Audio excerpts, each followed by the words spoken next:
Ça, c'est une bonne question. Alors, ce que je vous propose avant de recevoir cette bonne réponse, c'est de liker la vidéo, de vous abonner à la chaîne. Et maintenant, je vais pouvoir avancer parce que sinon, après, j'oublie. Donc, comme ça, vous le faites tout de suite et c'est fait. Alors, une bonne réponse. En fait, ce que j'ai peux en découvrir, parce que tout ce que je vous dis, en fait, c'est pas des choses que j'ai lues dans les livres ou appris sur d'autres vidéos, c'est que des choses que j'expérimente. Donc, ce que je peux vous dire, c'est que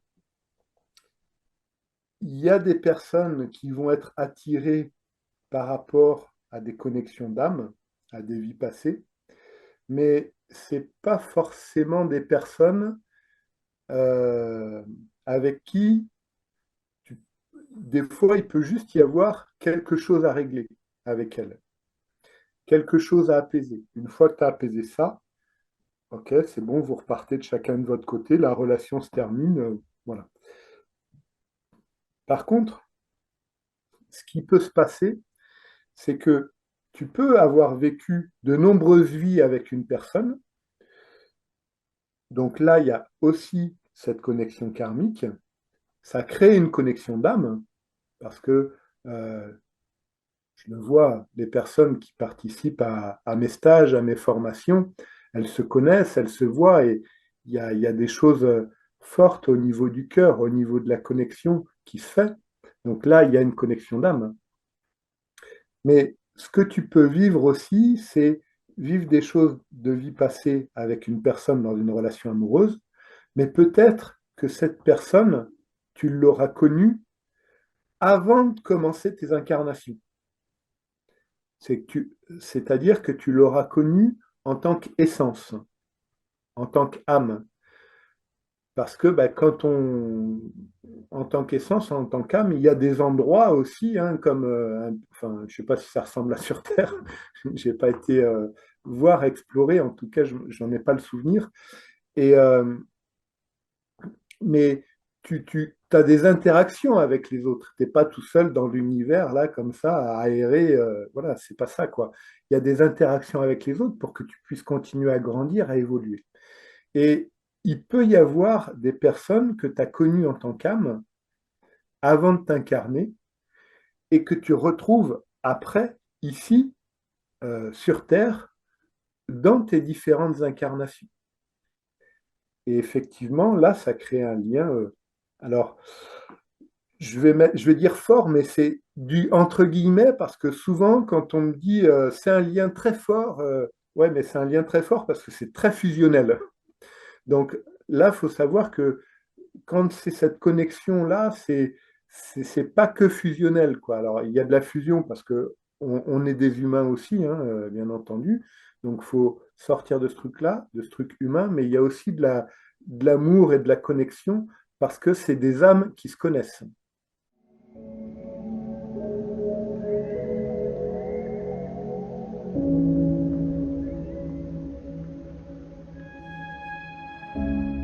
On ne peut pas le savoir, en fait, à l'avance. Enfin, sauf peut-être les guides, au niveau du plan des guides, eux le savent. Les guides qui te suivent d'incarnation en incarnation, ils le savent. Mais nous, sur Terre, euh, eux le savent parce qu'ils ont tous les données et les aboutissements de tout ça. Mais nous, sur Terre, on est là pour apprendre à vivre, à incarner le spirituel dans la matière. Donc ça veut dire qu'on vient, la plupart du temps, on ne se souvient plus du tout de ce qui s'est passé avant, dans les vies passées et en tant qu'âme, pour se reconstruire. Et petit à petit, on se reconstruit, et si on travaille sur soi, on commence à se ressouvenir.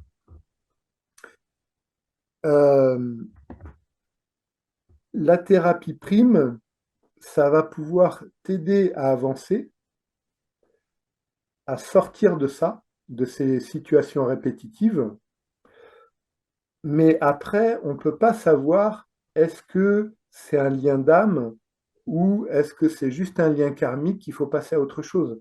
C'est, c'est ça l'expérience de la vie terrestre en fait.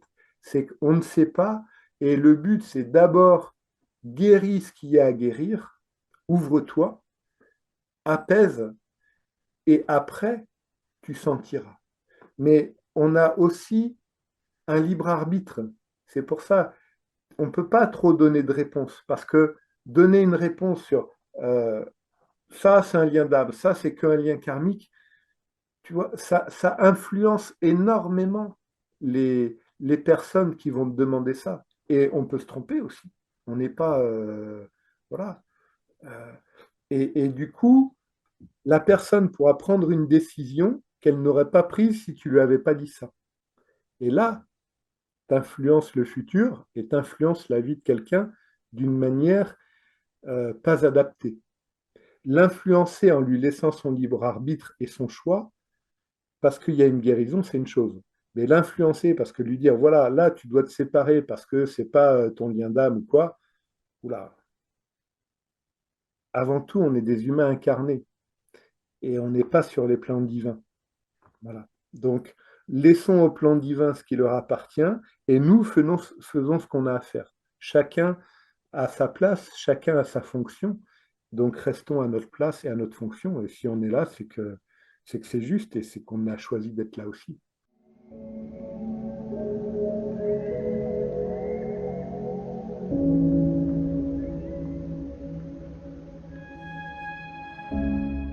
Je dirais que ça va peut-être surprendre certaines personnes. Des fois, on sait que c'est des liens karmiques. Des fois, on sait que c'est du transgénérationnel. Et des fois, on ne sait pas. Et en fait, je dirais, c'est pas grave. Ce qui est important, parce que c'est pas grave que ce soit du transgénérationnel ou du karmique, ou c'est pas grave. Ce qui est important, c'est que la mémoire, on puisse la guérir. C'est que ce qui gêne, on puisse le faire switcher, le faire basculer. C'est ça qui est important.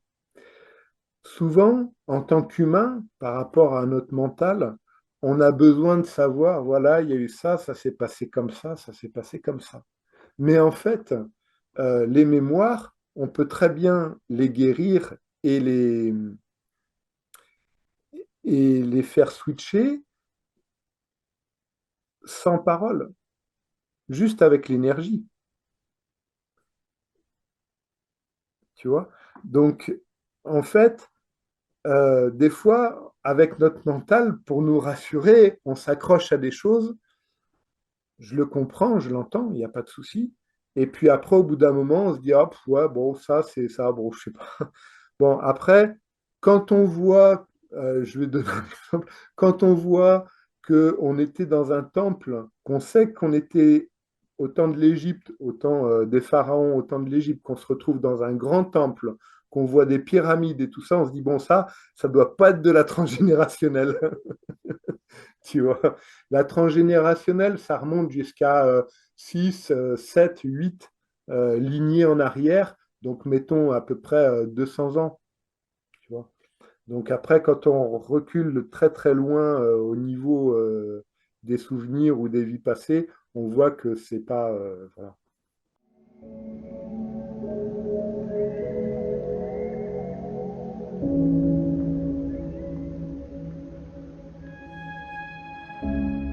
Alors, par rapport à ce qu'on disait en début de vidéo, quand tu es en couple, que tu restes avec la personne, alors je ne peux pas dire 100%, mais je pense que 90 ou 95% des fois, c'est que tu as déjà eu des vies passées avec cette personne. Que ça a été ta compagne, ton compagnon, ton mari, ta femme, un parent ou quoi. Tu connais cette personne depuis déjà de nombreuses vies. Le but, c'est d'arriver à passer au-dessus ça, enfin au-dessus, à le nettoyer pour pouvoir avancer, déjà se libérer, parce que si on l'a choisi en tant que femme, c'est comme nos parents, hein, si on choisit nos parents en tant qu'âme, c'est parce qu'on a des choses à apprendre d'eux et qu'on doit se libérer de certaines choses d'eux. Donc si avec cette personne, tu as choisi de cheminer ensemble dans ton plan de vie avant de t'incarner, c'est que vous avez des choses à régler. Donc autant y aller. Après, ben, j'entends que des fois, c'est pas évident, mais autant avancer et régler ces choses-là. Et en réglant ces choses-là petit à petit, ça peut aussi te faire avancer vers la voie du couple sacré. Voilà. Si tu veux aller plus loin, clique sur le lien sous la vidéo, tu recevras un MP3 téléchargeable avec un soin quantique avec la méthode prime sur les relations amoureuses et un PDF qui t'explique le couple sacré, la Kundalini. Et si tu veux aller encore plus loin et faire un grand pas dans ton évolution amoureuse et vers le couple sacré, clique sur le lien sous la vidéo pour participer au prochain stage.